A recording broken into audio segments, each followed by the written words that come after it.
Hi. Today we're talking with Abio McCray, who is a registered nurse dealing with patients that have diabetes. Now, change is not easy, ever. And of course, someone like me, I have a sweet tooth. I hate to admit it, but it's true. And we're talking with him about some of the signs and symptoms and the myths about diabetes. There is no quick change in anything. And Abio was nice enough to share his journey to health from having diabetes and prediabetes himself. Stay with me.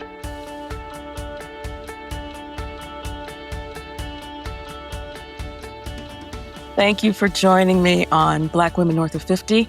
I'm Wynn Helms, your host, and today I'm pleased to have Abio McCray, who is a registered nurse and works specifically with the community and diabetes control. Thank you for joining me, Abio. Thank you for having me. Absolutely. Tell me how long you've been a registered nurse. I've been a registered nurse since 2012, May 2012, and I've worked in the same industry since '06. Mm-hmm. Yeah. What was it that made it important for you to work with diabetes and diabetes patients? It kind of just happened. I was flying by the seat of my pants in life, and I had just got out of the military, and I wanted to use my education benefits, and I had to be in school in order to get the money. So I actually wanted to be a respiratory therapist, but when I got down there to the school, that class was closed, and the only thing that they had available was a dialysis technician. So it Well, kind of chose me. well, the community is glad to have you. Mhm. I think there are a lot of misconceptions about diabetes, and I want to talk a little bit about that in terms of what it is that to look for if we're worried, and prevention, and what to do if we find out, oh my gosh, yes, I do have diabetes. So starting out, let's start here. What are some myths out there about diabetes as a disease in the community? Big one is that it's hereditary. Type 2 diabetes is not hereditary, it's all dietary. So Okay. And tell me the difference, diabetes 1 and 2. type 1, you're born with it. It's considered an autoimmune disorder. It's kind of like lupus or any other autoimmune disorder. You're born that way. There's nothing you can do about it. That's what your situation is. Well, I was going to ask you, if you're born with type 1 diabetes, it's not a death sentence. Is that right? There are things you can do to help yourself. Is that You're correct? insulin dependent for your whole life, but there is a high mortality rate with people with type 1 if it's uncontrolled. And how do you find out if you have type 1 diabetes? Oh, you'll know. You know, it won't be any guess. You'll have high blood sugars. You'll prone to infections, urinary tract infections. Mm. I mean, abnormal blood sugars. I'm talking about like a normal blood sugar is between 80 and 100. Someone who's type 1 can be anywhere from 400 to 800 blood sugar. Oh, good heavens. Okay. And if it keeps getting ignored, you'll go into a diabetic coma. Would you say that diabetes type 2 is more prevalent? Oh, that's than diabetes 95% of diabetes. Okay. Yeah. Okay. Yeah. Tell me what you were saying that one of the myths is. That most people believe that type 2 is hereditary. Like, I'll give you an example. Got it. I have a stepbrother. He wasn't out of shape. You know, he's kind of slim, you know, and kind of health conscious, but maybe in his late 30s or 40s, he had hypertension and diabetes. His father had hypertension and diabetes. His father had hypertension and diabetes, and they all basically suffered from the same disease. All the men on that side, 5 generations back. Now, there was a genetic component there that made them predisposed to it, but it was more their lifestyle that contributed to the disease manifesting. You're saying in that family, it was diabetes type 1 that followed through the generations No. or Type type 2. 2? Right. Okay, and that could have been controlled. Absolutely. Absolutely. You know, Okay, okay. Well, I say another myth would be that most of us can't imagine a world without eating sugar. Everything that we eat, I don't know what the percentage is, but the overwhelming percentage of what we eat, 70, 80, 90% of what we eat is sugar related. mhm, And we were never meant to eat that way. You know, I give an uh-uh. example. When a woman is pregnant, the baby is surviving off of fat, 100% fat. When a woman is breastfeeding, the baby is surviving off the fat of the milk, not sugar. So, go ahead. I see. Okay. One of the other things that I've heard people say is that you have to be old to get diabetes. It takes a long time. It takes a long time to develop type 2 diabetes, but once it manifests, it's difficult to reverse. I see. So I'll give you an example. I've had patients that were, let's say, 50 years old, and they developed type 2 diabetes, and then because of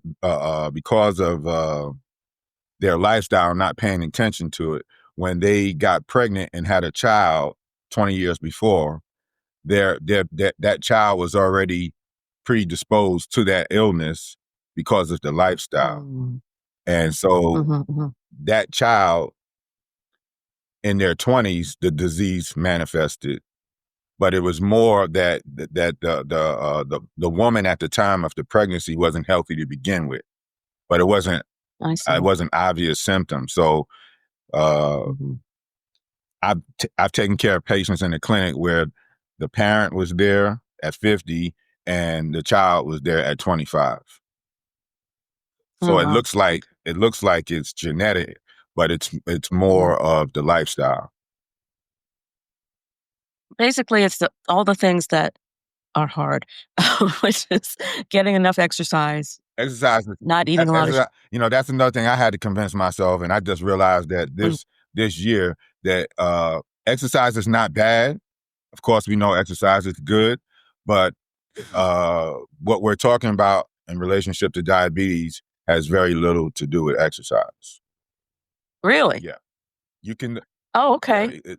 people don't Yay. realize that you can actually lose weight by not eating sugar. Well, I would, yeah, I guess I would assume that too, but, it's hard for me to do exercise stuff, which is why I was asking, but I mean, consistent, a couple of minutes a day exercise is obviously gonna be better for you than none at all. Yeah, but Um, you can exercise, and if you're not eating right, you're shooting yourself in the foot. yeah. Yeah, Yeah, okay. Early symptoms of diabetes type 2 that's would be what? the problem for most of us is we don't connect the dots. You have very mild symptoms, if none, if you're not paying attention to the buildup over those 20 or 30 years.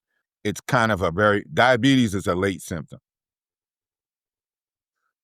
That's a very late situation. So the build up to that, it could be frequent dental visits, extreme thirst, extreme urination,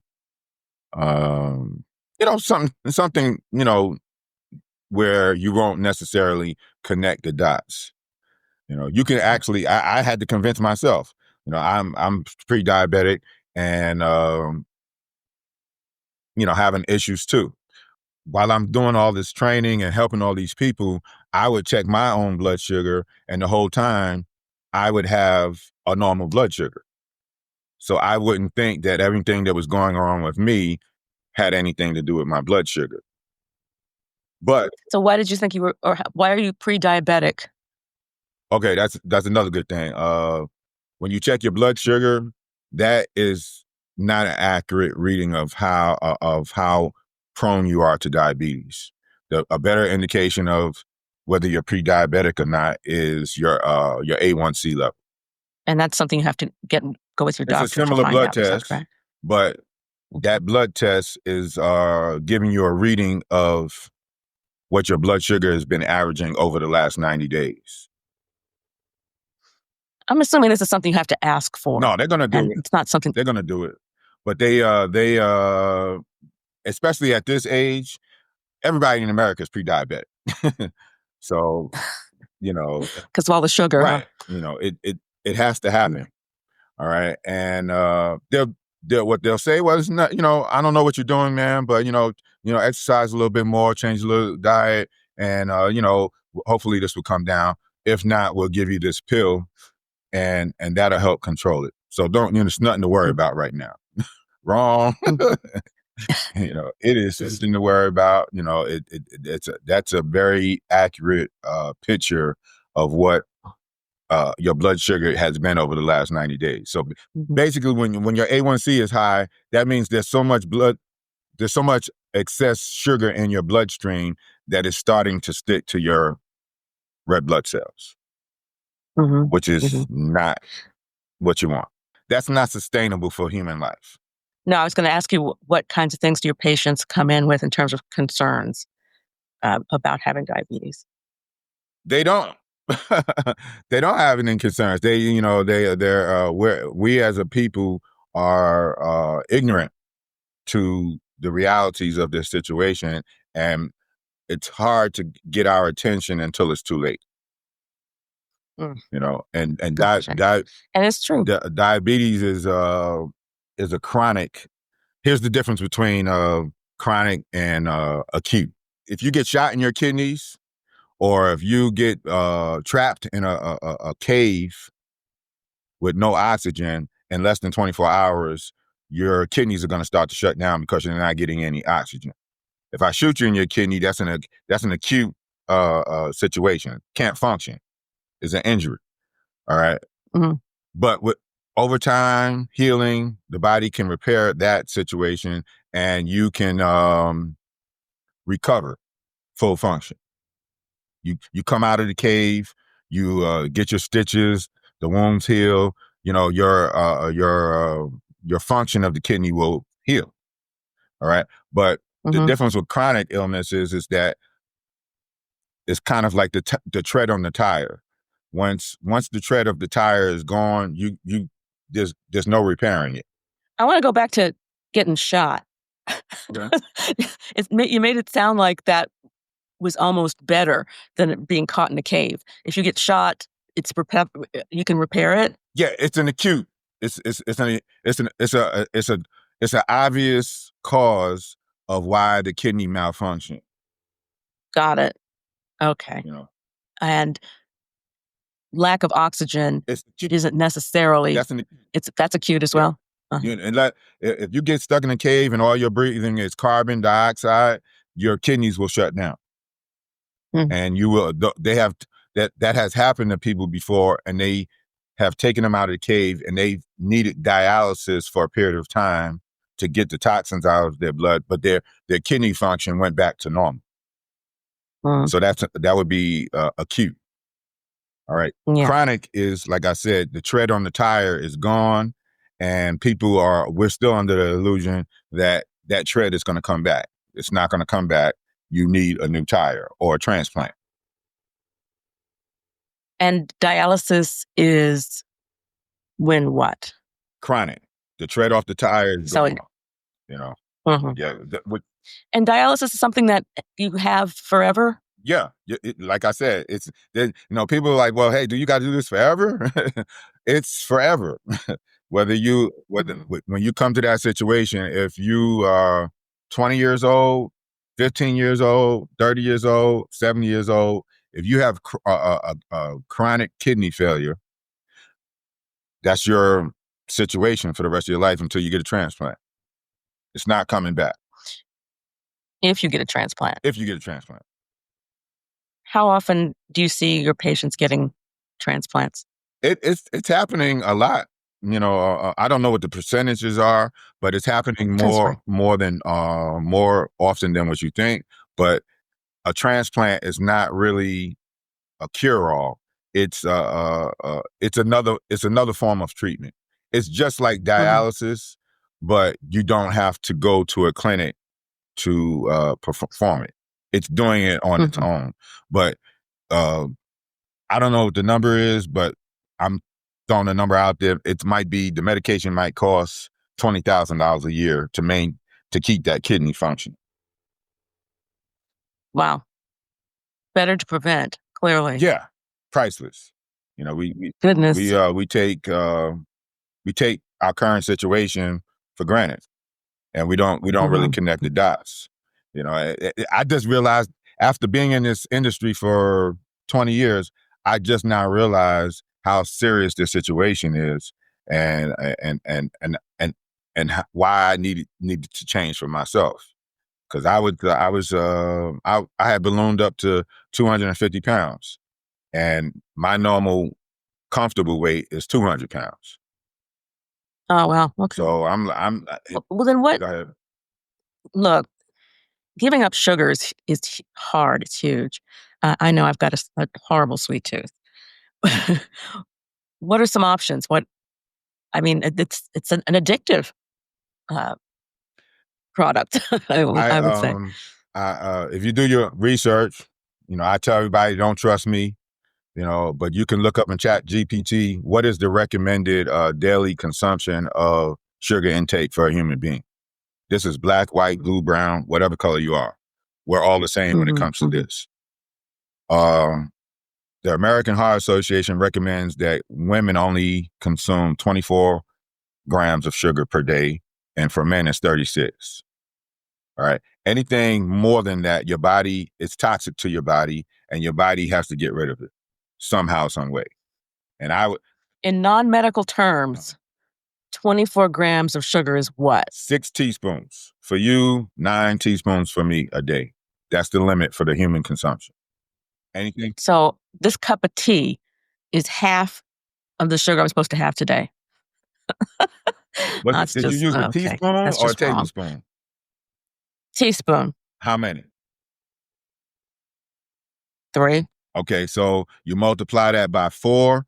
That's 12 grams of sugar. You only got another 12 to go. Fine. I will do my best. Yeah, it's really difficult to create a habit that doesn't involve, okay, yeah, I feel X, Y, and Z, and I'm going to go get a cookie or something. That's my problem. Well, Oh, goodness. I was the same way.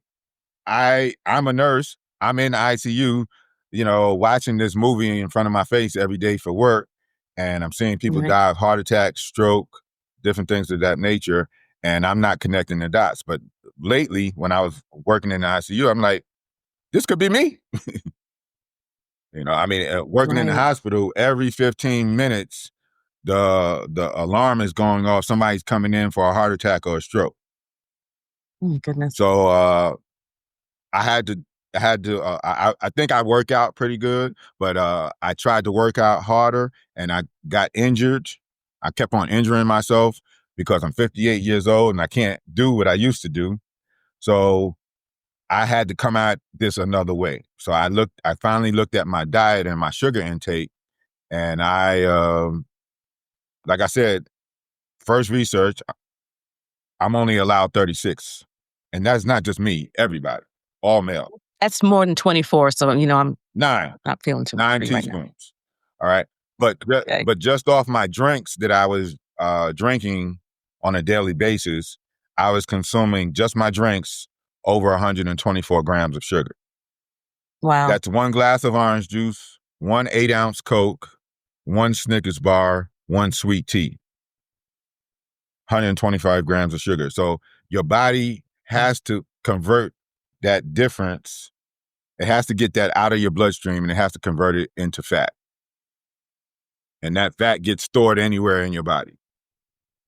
And What about diet drinks? that's better than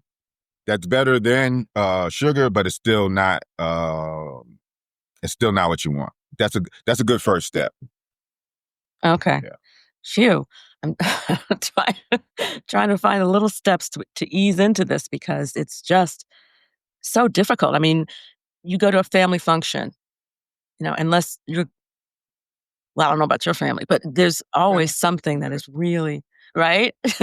And eating is a part of being social and being part of a family, Yeah. right? My wife is a incredible cook. She's a baker. You know, Uh-oh. whatever I want to make request from her, she knows how to cook it. Banana pudding, pound cake, cheesecake, German chocolate cake, Oh, you're killing me here. cookies, All brownies. that good stuff. You know, I don't eat any of it. You know, Not even a little?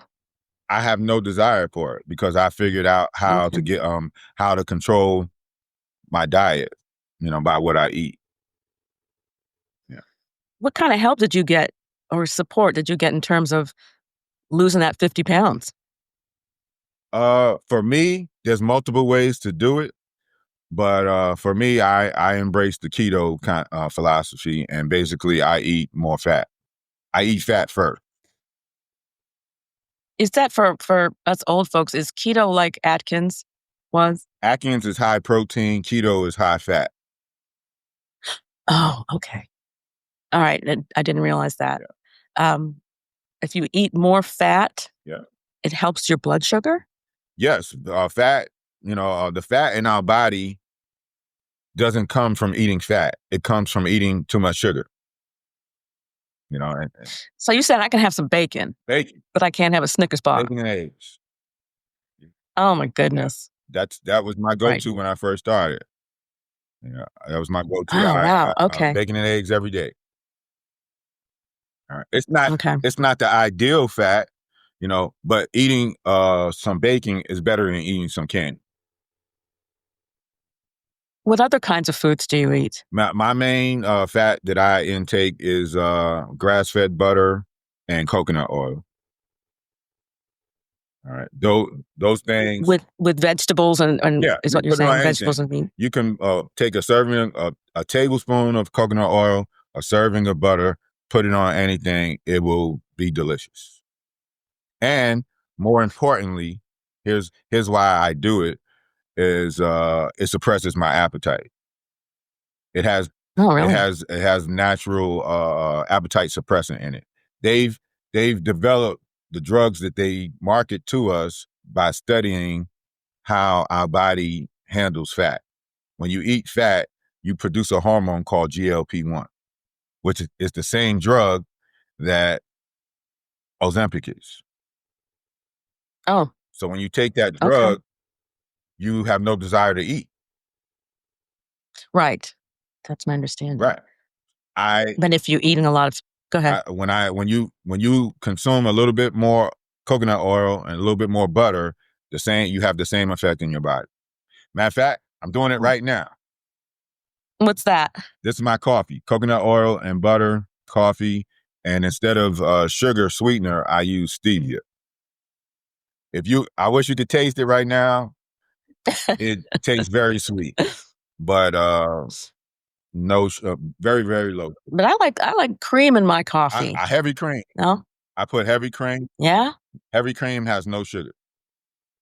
Oh my goodness. Chobani, Well, you're making me a little bit happy yeah, here. exactly, exactly. That's what happens. You know, when you exposed to information like this, it creates some optimism in you, and it allows you to let go of your bad habits.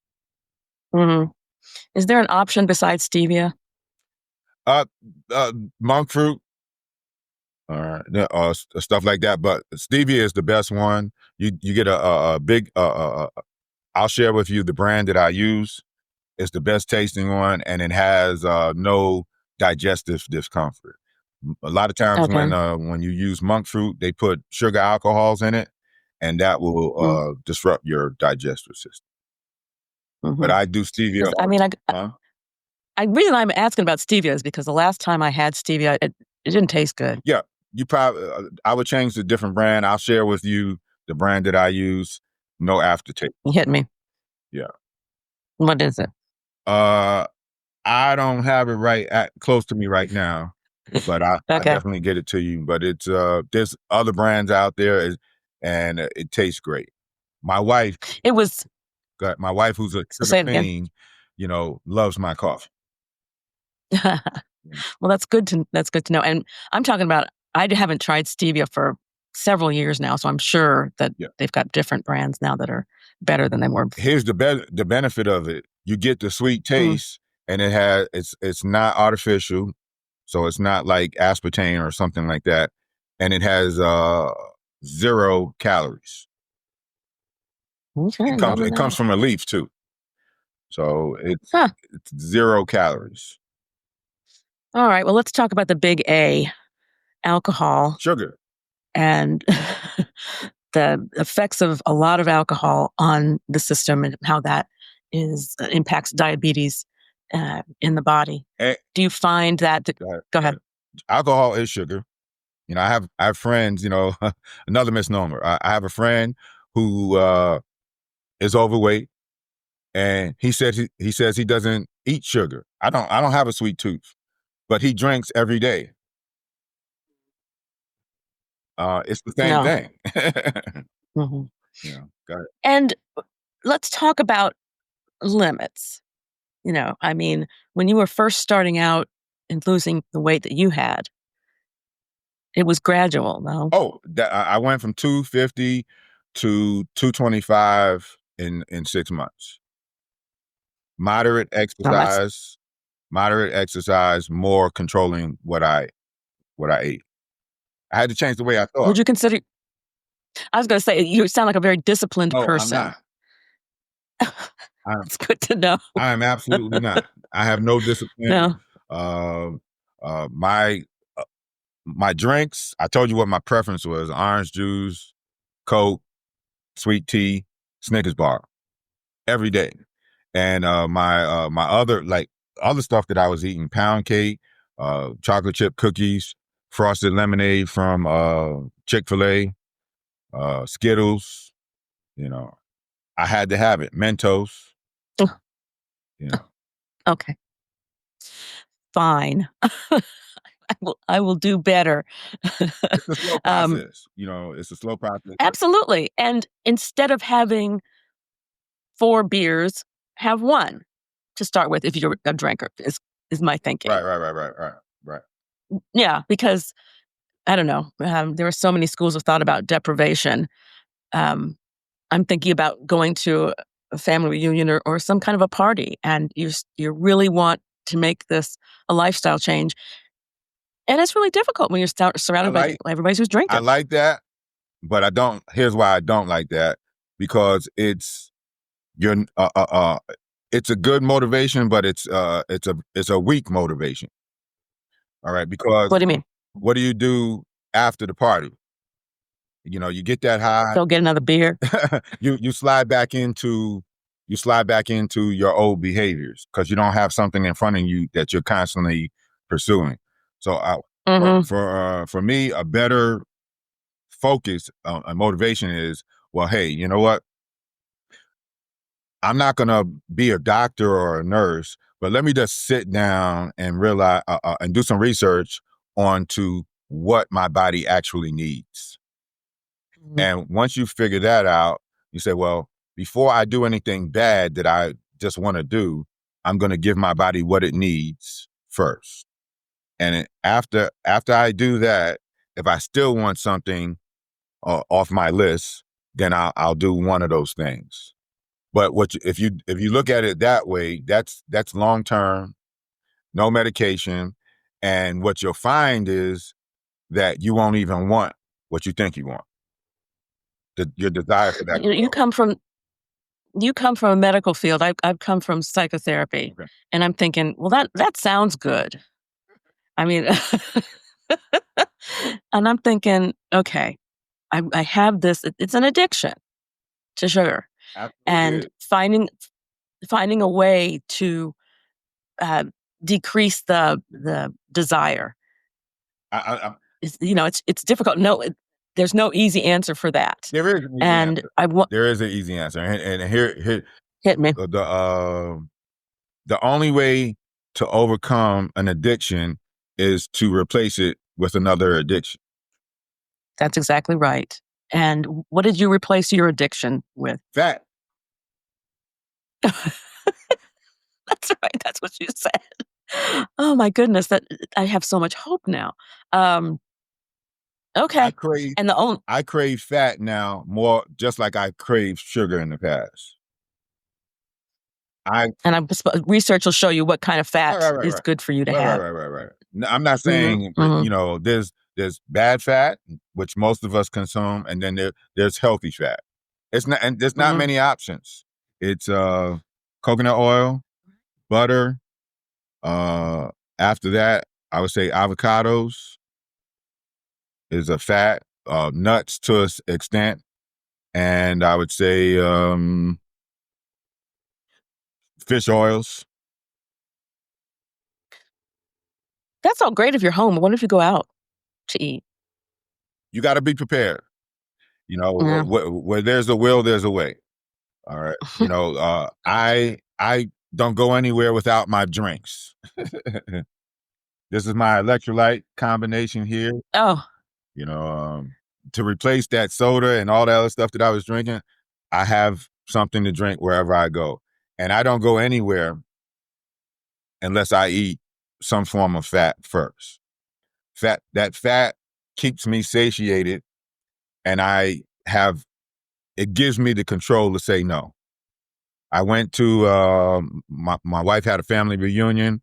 She made all those desserts that I was talking about. They had an ice cream mhm. truck come by, and I loved all of that stuff. Ask me how much I ate during that weekend. I ate none of it, and it wasn't, and I wasn't bitter that I couldn't partake in it. I didn't want it Here's my thing. Cheesecake has fat in it. with a lot of sugar. Yeah. Yeah, you can't sugar. You for a woman, your limit for the day is 24 grams. Yeah, yeah. Yeah. I'm just keeping it real. I know. It's just to think about that, is it's quite a reality check, for me. I mean, there are people who don't eat a lot of sugar, but I'm not one of them people. Um, in terms of support, once again, going back to the, um, thinking about it in a psychodynamic way, Mm-hmm. um, I guess, I mean, there are groups, support groups, and I'll be your who first one. helped you and your family? I'll be your Say again? I'll be your first one. Let's contact Avio. Yeah, absolutely. Um, I mean, you really had a difficult your wife is a good cook, good baker, and then it's funny because you said you had your patients that are struggling with diabetes, and you see, "Oh my goodness, this could be me," and then you go home to, chocolate cake. No, I mean Like, she's not mean like that, but she no. enjoys cooking all of these different things. She doesn't really consume it like you would think. She loves giving that to people who like. Spread the wealth. She likes to Yeah, give that's a it, tough one. but I've helped her a lot. She has some of her medical challenges too. And go ahead. Well, I was gonna say, in a family or if you'd have hopefully support or accountability with someone to help you with all these things. Um, for those of us who live alone and don't have that kind of accountability, what would you suggest? Reach out. I mean, just like we met. We're talking right now. We're developing this relationship. I'm here anytime you need me. You know, That's great. yeah. Do you have any closing thoughts, Abio, about prevention and what we can do if we find that we do have diabetes? Diabetes is kind of late. I would say if you're pre-diabetic, what to do. You have Okay. you have to educate yourself on what your body actually needs, and provide that for your body first. You know, Okay. there's many ways to go about doing that. There's different diets out there. Keto just works for me. All Mhm. right, and you want to Okay. do whatever you do. You want to do it without medication. Yeah, that's the other Because thing for sure. medication is a temporary fix, and basically what the medication forces you to do is it allows you to not change and still have the same habits and get what you want, and that's not reality. if you really want a sustainable change. You need to embrace, you need to take on your responsibilities for the equation. You got to educate yourself what you need, give your body what it needs first, and it has to give you back health. You got to believe in that. That's my belief. If you give the body what it needs, it has to give you back health. Mm-hmm. Very good. Thank you so much. Can people reach out to you, or can you suggest places to go? I guess the best place to reach out to me would be on Facebook. My name, Abio, Abio McCray, on Facebook. I'm there. I'll put that in the show notes. Yeah. On Facebook. Very good. Yeah. Thank you so much for all this sobering information. It's a lot. It gets way deeper than this, but hopefully. You made me happy when you said they can have fat, and I'm going to look into that one because. Oh my goodness! It changed my life. I'll inbox me or connect with me on Facebook, and I'll share the video that I made on how my coffee combination. Oh, very good. Yeah, that was heavy cream. Yeah. Okay. Thank you so much, Abio, for joining me today. All right, thank you for having me, Ms. Wynn.